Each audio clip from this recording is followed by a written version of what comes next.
Bonsoir à tous et bienvenue dans ce 19h. Comme titre ce soir, lors d'une conférence de presse hier jeudi, les fêtières de l'élevage au Mali ont demandé à ce que les 10% de graines de coton qui leur a été promis par le président de la transition soient mis à leur disposition. Pour plus de détails, restez dans cette édition. Mesdames et messieurs, bonsoir et bienvenue dans ce journal. Je l'ai annoncé dans le titre ce jeudi à la Maison de la Presse. Les fêtières de l'élevage au Mali ont animé une conférence de presse. Son objectif était d'expliquer les difficultés liées au prix des volailles et bétail sur le marché, mais surtout réclamer les 10% de graines de coton qui leur a été promis par le président de la transition lors de la campagne 2021-2022. Compte rendu, Aminata Koulibaly et Moussa Samanké. Lors du Conseil supérieur de l'agriculture en mars 2022, le président de la transition, le colonel Assimi Goïta, a accordé 10% de la graine de coton sur la production attendue de la campagne 2021-2022, et c'est là sous forme de texte expérimental. Cet octroi devrait impacter les prix des volailles et bétail positivement sur le marché malien. Et lors du Conseil supérieur de l'agriculture en mars 2022, le président de la transition, son Excellence le colonel Assimi Goïta, a apporté 10% de graines de coton sur la production attendue de la campagne 2021-2022 sous forme de tests expérimental, et cela malgré une baisse sensible de la production cotonnière au Mali. C'est une première au Mali et nous saluons l'initiative du président Assimi Goïta. Cette initiative, nous l'avons accueillie avec un grand ouf de soulagement. Tous les éleveurs ont unanimement accueilli favorablement ce geste du président de la République. Malgré une baisse sensible de la production cotonnière au Mali, ces 10% devraient soulager les éleveurs au moins pour une période d'avant Ramadan et permettre une alimentation correcte des animaux. Mais cet engagement du président de la transition est resté pas moins qu'une promesse. Au cours de ces démarches, des critères d'éligibilité ont été établis et des supports de gestion de l'aliment bétail élaborés. Mais malgré tout ceci, force est de constater qu'à ce jour, les éleveurs n'ont reçu même pas 1 kilo d'aliments bétail. Tout ce que les éleveurs demandent aujourd'hui, c'est que l'aliment bétail soit immédiatement mis à leur disposition et à moindre coût. Nous retirons notre demande auprès du président de la République pour qu'il s'implique personnellement, et nous rappelons que les éleveurs, à travers leurs fêtières, ont une longue expérience dans la gestion et l'organisation du partage d'aliments bétail sur toute l'étendue du territoire. La mise en disposition des 10% promis par Assimi Goïta aux éleveurs et sa bonne distribution pourrait réduire les prix de la viande. L'ouverture de la session ordinaire de l'Assemblée consulaire de la Chambre de commerce et d'industrie du Mali ce jeudi 23 mars 2023 au Centre international de conférence de Bamako, CICB, sous la présidence du ministère de l'Industrie et du Commerce. Les travaux dureront 2 jours durant lesquels les rapports d'activité 2022 et le projet de programme 2023 de l'Institut seront examinés, mais aussi le projet du budget 2023 qui sera adopté. Compte rendu à Ouatraoré et Lassana Traoré. C'est une session qui s'étale sur 2 jours de travaux consistants sur l'examen du rapport d'activité 2022 et le projet de programme 2023 de la Chambre de commerce et d'industrie du Mali. Il s'agit à travers cet exercice auprès des acteurs du secteur privé de pouvoir relancer l'économie nationale. La présente session ordinaire de l'Assemblée consulaire de la Chambre de commerce et d'industrie du Mali se tient aussi à une période difficile pour l'ensemble du monde, et spécifiquement pour notre pays. Car en plus du combat que notre pays doit mener pour son développement, Il fait face depuis 2012 à une crise multidimensionnelle, à la fois sécuritaire et sanitaire, liée à la pandémie de la Covid-19. Ce qui a naturellement eu des conséquences négatives sur les activités des opérateurs économiques que vous êtes, en entravant fortement la libre circulation des personnes et des biens sur l'ensemble de l'étendue du territoire national.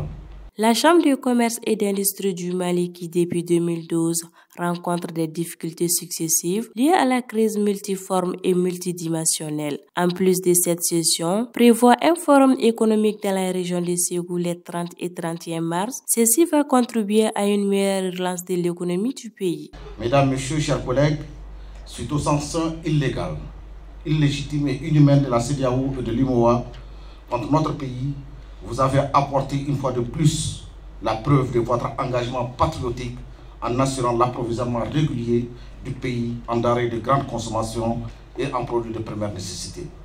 Sous l'impulsion du leadership éclairé, le président de la transition, le chef de l'État, le colonel Assimi Goïta, avec le début du mois sacré du mois de Ramadan, je vous invite à œuvrer inlassablement afin que nos populations ne manquent de rien en termes de denrées, de produits de première nécessité de grande consommation à Bamako, mais aussi à l'intérieur du pays. Le pays faisant face à une croissance exceptionnelle des prix sur le marché, des sollicitations sont faites auprès de la Chambre de commerce et d'industrie du Mali d'œuvrer pour que la population ne manque de vivre pendant ces mois bénis de Ramadan. Après 4 mois de formation sur 3 thématiques, dont le crédit documentaire, engagement par signature assuré par le Fonds pour la formation professionnelle liée aux besoins du secteur privé, les agents de la Banque Atlantique bénéficiaires de cette formation ont reçu leur attestation. La cérémonie de remise de ces attestations s'est tenue ce vendredi 24 mars à l'hôtel Onomo. Moussa Samake pour le compte-rendu. Basée sur 3 modules, c'est une formation qui a duré 4 semaines avec la participation de 60 collaborateurs de différentes directions de la Banque Atlantique, notamment la direction des opérations bancaires, direction des engagements, direction des risques et du contrôle, direction de l'audit interne, direction de la banque de détail, direction de la banque de financement et la direction juridique. Nous sommes très heureux de prendre part à cette cérémonie de clôture d'une série de formations qui a débuté depuis le 7 février 2023 à l'endroit de nos collaborateurs. Une formation qui a été cofinancée par les partenaires présents. Nous les remercions. Nous remercions nos partenaires présents qui ont bien voulu vraiment cofinancer cette formation avec nous pour le renforcement des compétences de nos collaborateurs. En effet, la Banque Atlantique accorde une importance capitale au renforcement des compétences du personnel afin de leur permettre d'atteindre les objectifs qui leur sont assignés. Le choix des thèmes, c'est-à-dire le crédit documentaire, le recouvrement des créances et la sûreté et les garanties, n'est pas un fruit du hasard. Ce sont des thèmes qui touchent le cœur de notre métier. Selon un responsable de la banque, la session de formation a permis à leur institution de prendre conscience à des défis combien nombreux qui restent à relever ainsi que des opportunités qui leur sont offertes. La rencontre qu'on a aujourd'hui, ça sort dans le cadre d'un projet que le Danemark a avec le CIEM pour la formation professionnelle. C'est issu des besoins du secteur privé au Mali pour des staffs, pour des personnels avec les formations qui sont spécialisées pour leurs besoins. Et pour cela, on a fait le projet avec le CIEM pour faire une formation professionnelle liée directement aux besoins du secteur privé. Alors, cette formation avait pour but initial avait pour but tout simplement de sensibiliser le banquier en tant que dispensateur de crédit aux différentes problématiques et différents risques qu'il prend au cours de ses activités. Donc on a vu spécialement tout ce qui concerne le recouvrement de créances, les problématiques que la banque peut rencontrer lorsqu'elle prête de l'argent à un commerçant ou à un particulier, que ce soit un crédit à la consommation ou un crédit pour les entreprises. Les thèmes abordés au cours de la formation sont entre autres les crédits documentaires, engagement par signature, sûreté et garantie bancaire et recouvrement de créances. À présent, l'actualité internationale qui nous amène au Ghana, en Zambie et en Tanzanie avec la visite de la vice-présidente des États-Unis, Kamala Harris, débute ce dimanche 26 mars. En France, avec de nouvelles manifestations contre la réforme des retraites et en Belgique, où les dirigeants de l'Union européenne ont donné leur accord pour envoyer 1 million de munitions à l'Ukraine au cours des 12 prochains mois. C'est commenté par Assetou Keita. Au Ghana, en Zambie et en Tanzanie, la diplomatie américaine entend rappeler à la Chine et la Russie ses liens avec le continent et présenter son programme positif. C'est dans cette optique que la vice-présidente des États-Unis, Kamala Harris, débute dimanche 26 mars une tournée dans 3 pays d'Afrique afin de promouvoir la vision positive portée par Washington qui voit dans ce continent l'avenir du monde. Le déplacement de Mme Harris au Ghana, en Tanzanie et en Zambie est la dernière initiative en date prise pour renforcer les liens entre les États-Unis et le continent en grande partie ignoré durant le mandat de l'ex-président républicain Donald Trump et longtemps considéré par Washington davantage comme une région à problème que comme une terre d'opportunité.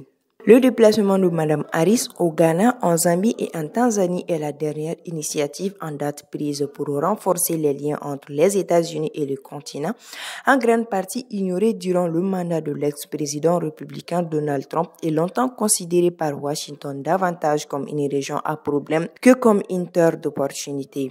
Ce voyage s'inscrit également au sein de la stratégie de Washington visant à freiner la présence grandissante de Pékin et de Moscou sur ce continent riche en ressources et mettre en avant un message plus positif de la part des États-Unis selon les responsables américains. Il ne fait aucun mystère que nous sommes engagés dans une compétition avec la Chine très clairement pour concurrencer la Chine à long terme, a déclaré un haut responsable américain.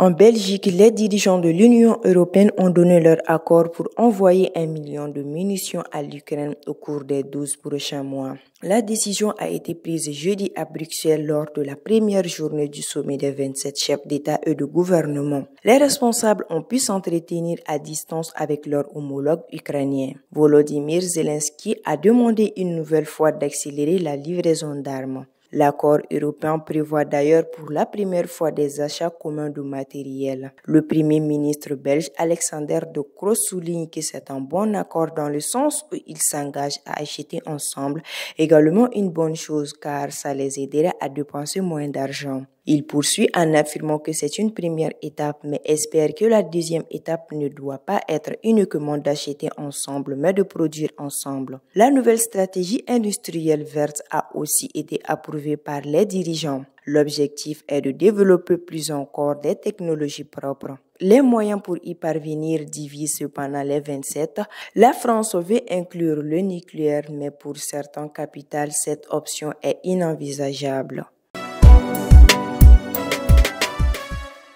En France, après une 9e journée de mobilisation jeudi, lors de laquelle les manifestants sont massivement descendus dans les rues et malgré un regain de violence et de tension, les syndicats français poursuivent les bras de fer avec l'exécutif pour obtenir le retrait de la très contestée réforme des retraites.